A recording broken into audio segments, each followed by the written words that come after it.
As you entered this video, my dear friends, I'm sure you would have thought of some of the situations in the movie which you think would have prompted me to call the girlfriend of the hero as a superpower. Can I share with you some of the situations that you might have guessed? One of such situations is the mains result in one of the attempts of the protagonist would be out and he would have not cleared the exam. In fact, when he and his girlfriend goes to the tea shop that they regularly go to, there are two other guys comes, one his close friend, another the guy who would have cleared the mains. His friend would tease him. See, with girlfriend you can't go too far in life. The girlfriend gets annoyed and she is trying to go away from there. He runs behind her and she says, "Hey, you know what? You'd always told me if I say I love you, you're going to do it at any cost in the mains. Look, I'm going to say that to you," and she says it to him. You might be thinking, wow, this is superpower. No, this is not why I call her a superpower. I now know then where else, in which else part of the movie she appears to be a superpower. I know where you would have been guessing now, right now, my dear friends. Can I share it with you? In the almost to the end of the movie, when the hero has gone to the interview, he actually enters the interview hall. He's being sent out very quickly by the chair of the board, maybe because he's not impressed with him. And there is a lady member who prompts him, "Beta, just wait outside for 2 minutes. We're going to call you." And in the 2 minutes when he's waiting, he opens the letter that the girlfriend would have written to him. And it says something like this: "Hey, dude, whether you become an IPS officer or you continue to work as a floor mill worker, I'm going to marry you only." And I know for sure this is what would have prompted you to think that I would have thought of her as a superpower. I don't say even for this somebody deserves to be called a superpower, because all these things, my dear friends, are easier said than done. Marrying a IPS is not same as anything that you would claim that you are going to do. Are you connecting? Because marriage involves a lot of decisions from a lot of people in your life. I think so, my dear friends. Okay, so it's quite that is also still not superpower, my dear friends. Okay, then what else or why else do you think I would have called this girl as a superpower in his life? Or why is it good to have someone like that in life? And why having such a person is superpower in life? Let me tell you, my dear friends. There is a situation in the movie, if you can recall, where he's just 2 months away from the prelims. She comes back from Missouri all the way for him, and she wants to have a conversation with him. She's been waiting to do that for quite some time, and he bluntly says, "2 months, I have prelims, I can't have any conversation with you." You know what's the best thing?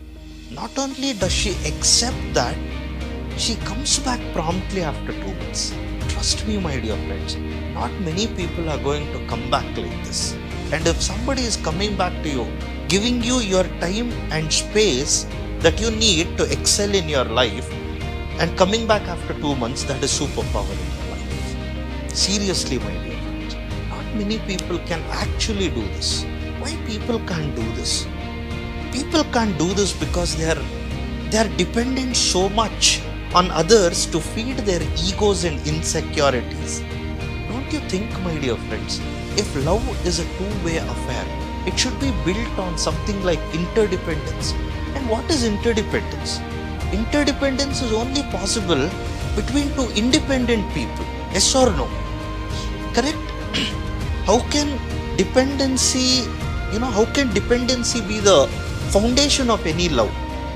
If you give this message to your partner that, "Hey, look, you can be my partner only if you be this, only if you do this, only if you behave like this," then where is love? Don't you think, my dear friends, love is respecting the differences? Don't you think love is, coming into understanding by two people that we are different, but we converge on certain core values? That is why we have this commitment to each other. Don't you think so, my dear friends? So if a person truly loves you, then he or she first treats you as a person independent of them, who needs to have in all possible ways the time and space that you need to excel in life.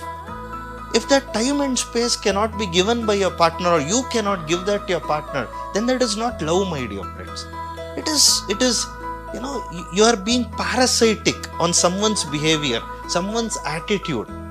Okay, in your excitement, in your urge to possess them, in your urge to hang on, in your urge to hold them too tightly to you, you're suffocating them. Are you connecting to what I'm trying to do? Where is this over possessiveness coming from?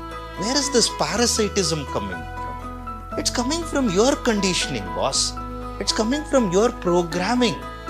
You have grown up in your life, building certain value systems into you, building certain belief systems within you, and that is why you behave the way you behave, or you think of the world as something that it is supposed to be.